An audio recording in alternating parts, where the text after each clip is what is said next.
sa sidlakan disyerto.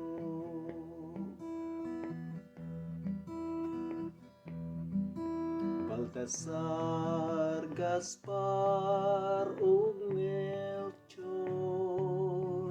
mihalad sa batang Hesukristo,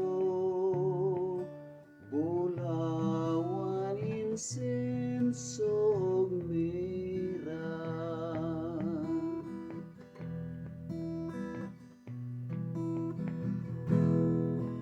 Ang Diyos ang nagiya kanila,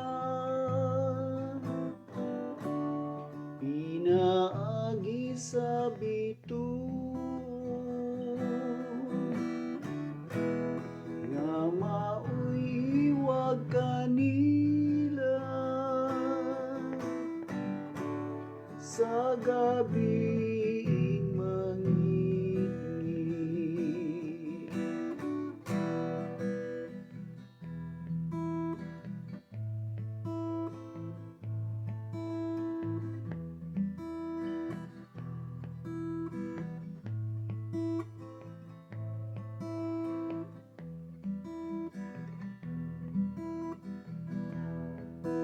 Ang tulo ka mga mago nga malamon, gitawag og tulo ka mga hari, gikan sa sidlakan disyerto.